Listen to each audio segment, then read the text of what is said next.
चलिए वापस से स्टार्ट करते हैं हम लोग जहां पे लीव किया था। कंपेयर करवाना था आपको लीनियर मोशन और रोटेशनल मोशन को। ठीक है, तो हमने यहाँ पे देखा था जो इक्वेशन हमारा आया था velocity equals to displacement by time.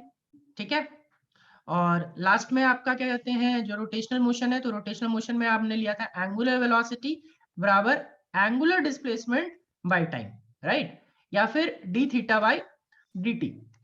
इसी तरीके से हम लोगों ने यहाँ पे एक्सेलरेशन लिया था, और इस एक्सेलरेशन का इक्वेशन आता था हमारे पास, या तो वेलोसिटी बाय टाइम था या फिर change in velocity by time था। ठीक है, change in velocity by time भी लिख सकते हो आप। ये वेलोसिटी बाय टाइम हम लोग तब लिखते थे जब इनिशियल वेलोसिटी 0 होती थी। इनिशियल वेलोसिटी 0 नहीं है तो v minus you by T, है ना। तो उसी तरीके से यहाँ अल्फा का जो इक्वेशन आ जाएगा वो आ जाएगा ओमेगा का बाई टी, जब इनिशियल एंगुलर वेलोसिटी 0 होगा। जब 0 नहीं होगा तो हो जाएगा omega 2 minus omega 1 by t2 minus t1 या ओनली t। ठीक है, नाउ इसके बाद थोड़ा सा आगे बढ़े थे तो फिर एक और एक्सेलरेशन का इक्वेशन आपको दिखा था, याद करो, dv बाई dt। ठीक है, और यहाँ पे क्या था बाबू, याद करो, एक और चीज लिखवाया था यहाँ पे, इसको dv बाई dt को लिखने का एक और तरीका, d2r बाई dt2, यानी डबल डिफरेंशिएशन ऑफ डिस्प्लेसमेंट। उसी तरह से अल्फा का भी इक्वेशन आप लिखोगे dv बाई dt की जगह d ओमेगा बाई dt। ठीक है, और दूसरा यहाँ पे कौन, d2r बाई dt स्क्वायर की जगह d2 theta by dt square. ठीक है, इन चीजों का ये इक्वेशन हमने देखा था। ये हमारा सारा रिलेशन किससे है, मोशन से। और भी इंटीग्रेशन वाले इक्वेशंस भी देखे थे, नहीं, इंटीग्रेशन वाले इक्वेशंस अगर आप देखोगे वहां से तो आपका r बराबर ऐसा आया था कुछ, displacement displacement bye integration vdt, है ना। तो यहाँ पे आपका आ जाएगा क्या, थीटा, थीटा बराबर इंटीग्रेशन vdt की जगह पे क्या हो जाएगा यहाँ पे ओमेगा dt, है ना। फिर एक और इक्वेशन आया था a बराबर इंटीग्रेशन, ठीक है, यहाँ पे एक्सेलरेशन वेलोसिटी, वेलोसिटी को निकालोगे, जस्ट अ मिनट। ठीक है, a बराबर था dv बाई dt, तो v बराबर क्या हो जाएगा adt, v बराबर क्या हो जाएगा इंटीग्रेशन adt, लिमिट भी पुट किए थे। फिर उसी तरीके से यहाँ पे क्या इक्वेशन आ जाएगा बाबू, यहाँ पे आ जाएगा ओमेगा बराबर इंटीग्रेशन अल्फा dt। ठीक है, चलो यहां तक किसी को कोई डाउट है तो बताइए।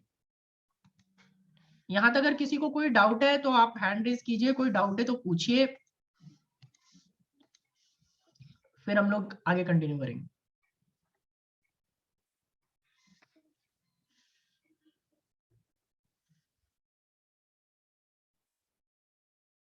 Anyone is having any doubt till this? क्योंकि मैं कुछ करवा नहीं रहा हूँ, बस एक कंपेयर करवा रहा हूँ दोनों इक्वेशंस को। लीनियर में क्या पढ़ा, रोटेशन में क्या पढ़ा, ये सारी चीजें मैंने ऑलरेडी बता रखी है। ठीक है, सिर्फ कंपेयर कर रहे हैं हम लोग कि लीनियर में क्या यूज करते हैं और रोटेशन में क्या यूज करते हैं। ओके, चलो ठीक है, मैं डाउट नहीं है, थोड़ा सा आगे बढ़ते हैं अब। और चलो देखो, अब फिर से वापस से वही एक साइड, फिर से हम लोग को क्या लेना है, linear motion rotational motion continue करेंगे। ठीक है, सारी चीजें ध्यान से इन चीजों को समझना बाबू, क्योंकि इसी के बेसिस पे आगे सारी चीजें आएंगी। याद करो, जब हम लोगों ने मोशन खत्म कर लिया, मोशन खत्म करने के बाद हमने force and laws of motion start किया था, है ना। तो force and laws of motion start करने के time, force and laws of motion start करने के टाइम हमने सबसे पहले एक इक्वेशन देखा था, एम को भी जस्ट मैंने बताया कि एम हम लोग वहां पे मास लेते हैं, और मास का काम रोटेशनल मोशन में आई इक्वल्स टू कौन करेगा, तो करेगा मोमेंट ऑफ इनर्शिया।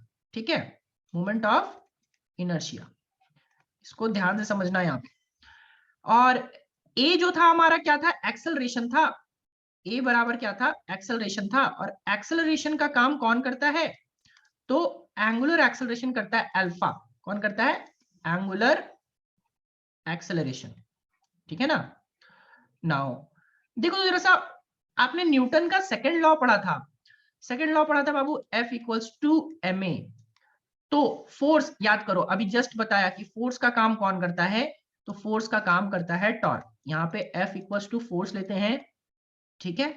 तो यहाँ पे टाउ इक्वल्स टू टॉर्क लेते हैं, ठीक है।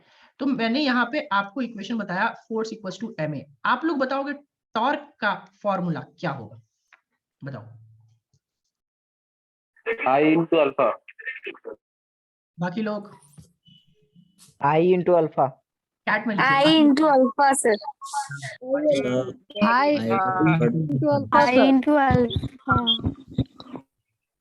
ठीक है, तो टॉर्क इक्वल्स टू, चलो मैक्सिमम को पता चल पा रहा है कि आई इंटू अल्फा हो जाएगा।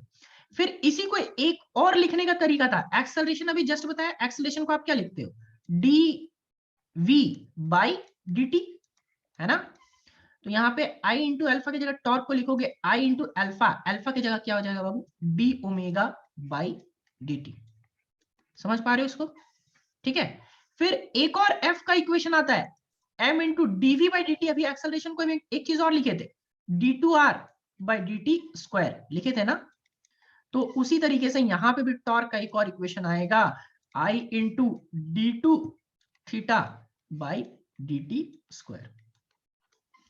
क्लियर, चलो नेक्स्ट। इसके बाद अगर आप याद करो तो यहाँ पे ये सेकंड लॉ पढ़ने के पहले हमने एक मोमेंटम पढ़ा था, मोमेंटम नाम की चीज पढ़ी थी, ठीक है। पी, पी क्या होता था बाबू, पी होता था मोमेंटम, है ना। और मोमेंटम का जो फॉर्मूला था वो क्या था, P equals to mass into velocity. तो उसी तरीके से यहाँ पे हम लोग P की जगह L पढ़ेंगे और L की जो वैल्यू आएगी वो आएगी एंगुलर मोमेंटम बोलते हैं इसको। वहां पे सब कुछ जैसे आपने खुद देखा, एक्सेलरेशन था तो यहाँ एंगुलर एक्सेलरेशन हो गया, वहां वेलोसिटी है तो यहाँ एंगुलर वेलोसिटी हो गया, तो यहाँ पे मोमेंटम होता है तो यहाँ पे एंगुलर मोमेंटम होता है, ठीक है। चलो जरा सब चैट में बताओ तो L का फॉर्मूला क्या आएगा, L का फॉर्मूला सब चैट में बताइए क्या आना चाहिए।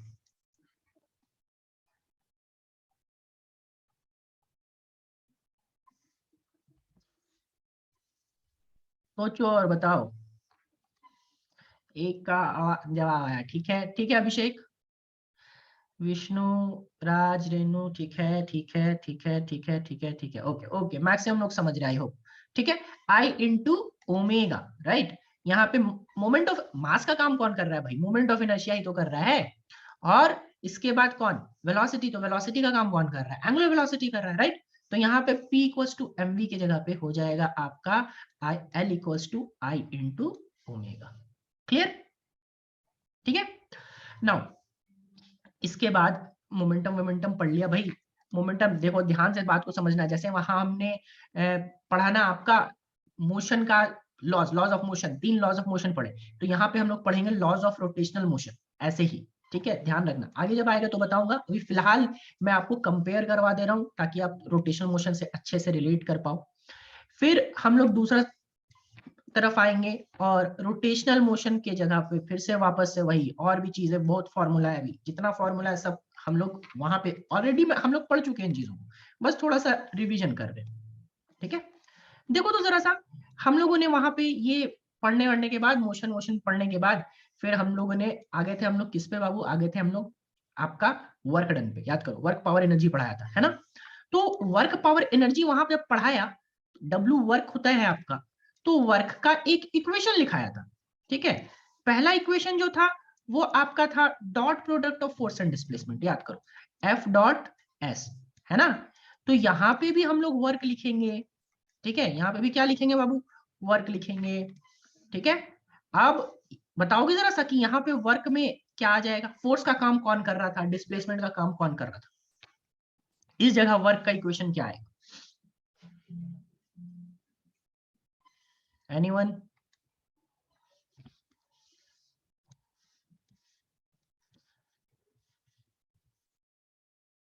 बताइए, इनको आता है अनम्यूट करके भी बोल सकते हो। सर फोर्स का टर्क कर रहा था। Torque into omega. Torque into omega, फिर से सोचो, Torque into theta. Theta sir, torque into theta. Torque yes yes, Torque into theta. Torque into हाँ समझ में आ गया, ये टॉर्क इनटू थीटा। चलो ये क्या हो जाएगा, torque into theta, right. Now देखो इसी को एक और फॉर्म में हम लोग लिखे थे बाबू, इंटीग्रेशन, याद करो तो एफ डी एक्स लिखे थे या एफ डी एक्स या फिर एफ डी आर लिखे थे। तो यहाँ पे वर्क डन का एक और इक्वेशन आ जाएगा, इंटीग्रेशन एफ डी आर की जगह हो जाएगा टाउ इंटू डी थीटा। ठीक है, याद करो यहाँ पे हम लोग R1 से R2 लिमिट लेते थे ना, R1 लिमिट कहाँ से कहाँ, R1 से लेकर के R2। तो ये जो लिमिट हो जाएगा ये हो जाएगा आपका θ1 से लेकर के बाबू कहाँ तक, तो θ1 से लेकर के θ2 तक। ठीक है बाबू, वर्क डन पढ़ लिया। वर्क डन के बाद हम लोग एनर्जी पे आए थे। एनर्जी पे हम लोगों ने वहां पे क्या, काइनेटिक एनर्जी पढ़ा था। ठीक है, तो काइनेटिक एनर्जी का फॉर्मूला देखा था वहां पे के। ठीक है, के क्या होता है आपका, काइनेटिक एनर्जी। ठीक है, काइनेटिक एनर्जी। ठीक है, काइनेटिक एनर्जी का फॉर्मूला कौन बताएगा, बताओ तो चैट में जरा, कितने लोगों को आता है काइनेटिक एनर्जी का फॉर्मूला बाबू।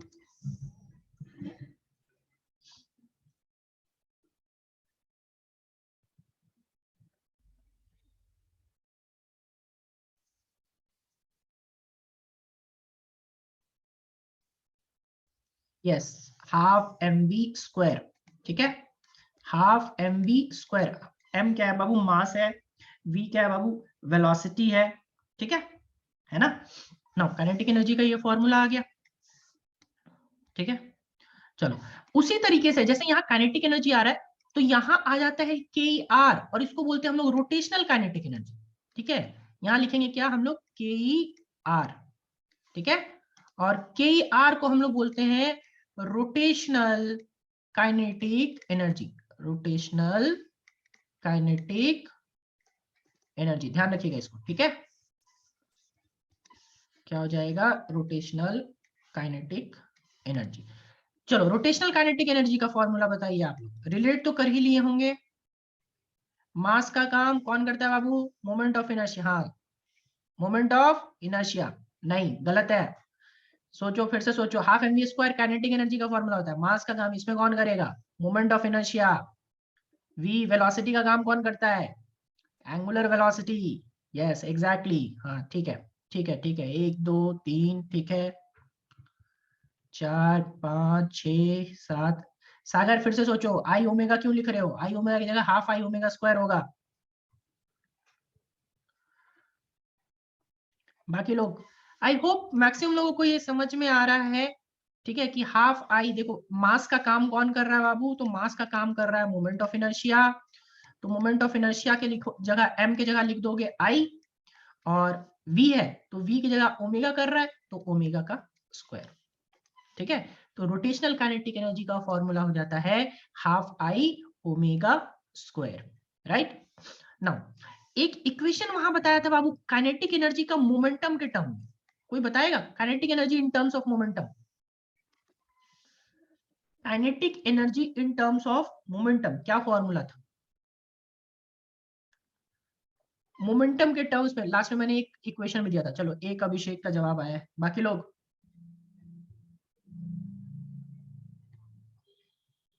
बाकी लोग 1 2 3, बाकी सबका जवाब नहीं आ रहा बाबू।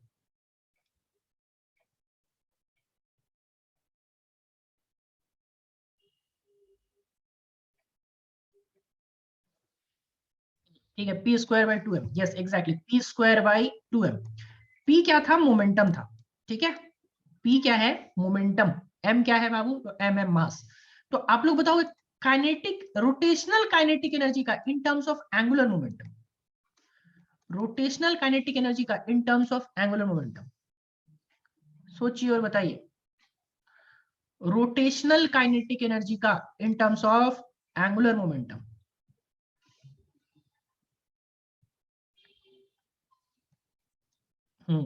पी स्क्वायर बाई 2m तो आपका सिंपल काइनेटिक एनर्जी का, लीनियर काइनेटिक एनर्जी का। मैं रोटेशनल की बात कर रहा हूं, तो सोचो पी की जगह पे क्या आया था, अभी जस्ट बताया था, इसके प्रीवियस में बताया कि पी का काम कौन करता है, एल करता है।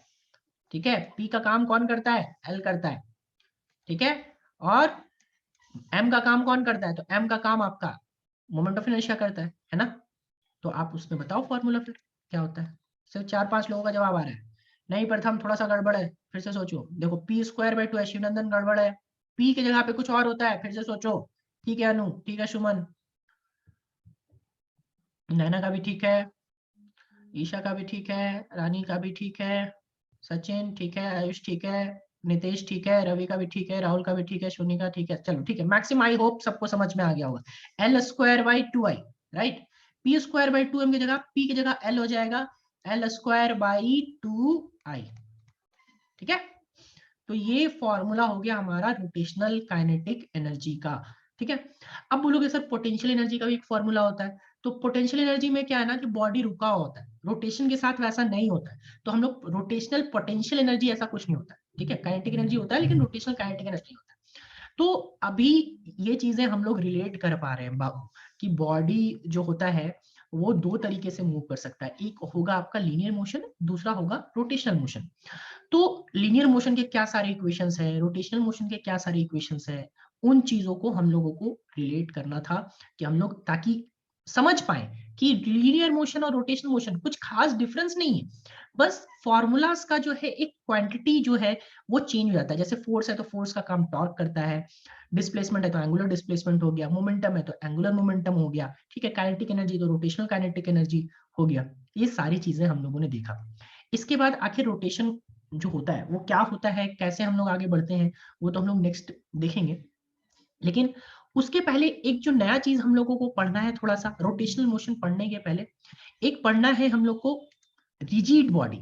ठीक है, सबका डाउट लूंगा, 5-10 मिनट रुक जाइए, मैं इसके बाद सबका डाउट लेना स्टार्ट करूंगा, अभी रुक जाइए। ठीक है, हम लोग को एक नया यहाँ पे चीज पढ़ेंगे, रिजिड बॉडी, या फिर रिजिड बॉडी होता क्या है। ठीक है, रिजिड बॉडी।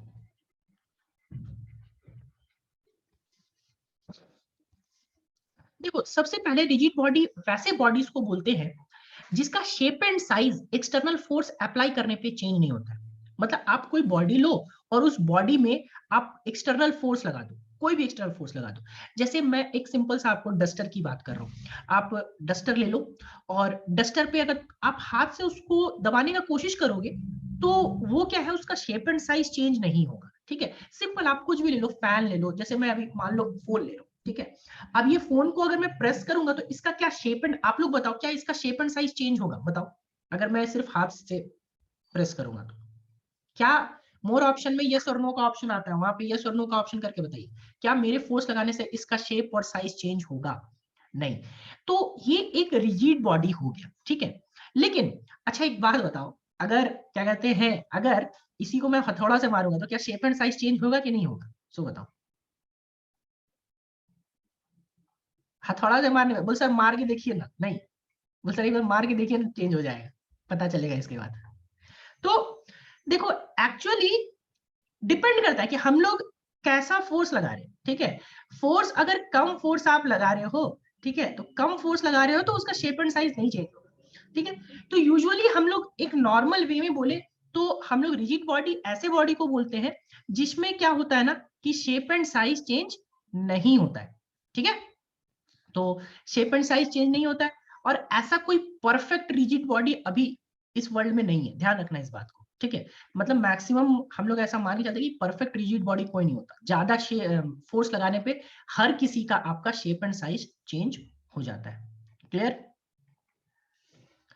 तो आज हम लोग यहीं तक रखते हैं, बाकी किसी को क्लास आज यहीं तक रखेंगे, रिजिड बॉडी का डिफिनेशन और बाकी सारी चीजें, और इसके आगे हम लोग नेक्स्ट क्लास में कंटिन्यू करेंगे। ठीक है, तब तक यहां तक किसी को कोई डाउट है तो पूछिए। Anyone is having any doubt till this?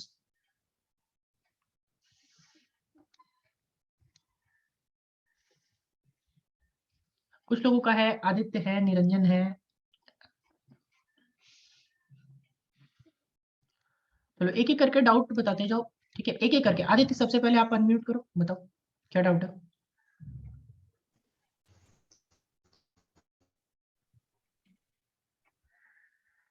बाकी जिनको डाउट नहीं है आप एक एक करके क्लास लीव कर सकते हो, जिनको डाउट है तो आप पूछ सकते हो, और बाकी जिनको डाउट नहीं है आप एक एक करके क्लास लीव करते जाओ, कोई इशू नहीं है। आज हम लोग यहीं तक रखेंगे। ठीक है,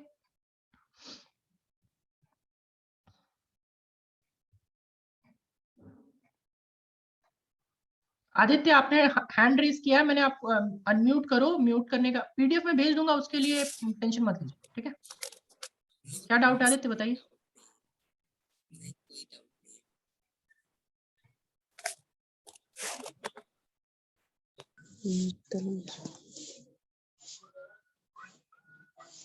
आवाज नहीं आ रहा इसको उसका। लगता है वो कुछ पूछना चाह रहा होगा, बेचारा बोल नहीं पा रहा है। ठीक है राहुल, आप बताइए क्या डाउट है?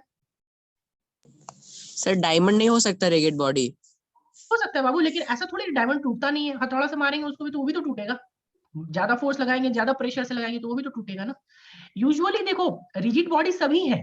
अभी रिजिड बॉडी आप डस्टर ले लो, हमारा बॉडी ले लो, लैपटॉप ले लो, पेन ले लो, ठीक है, फैन ले लो, सारा चीज क्या है, रिजिड बॉडी है। लेकिन परफेक्ट रिजिड बॉडी नहीं है, क्योंकि ज्यादा फोर्स लगाने पे उसका भी शेप एंड साइज टूटने होगा, चेंज होगा। ज्यादा। ठीक है, आगे नेक्स्ट डाउट।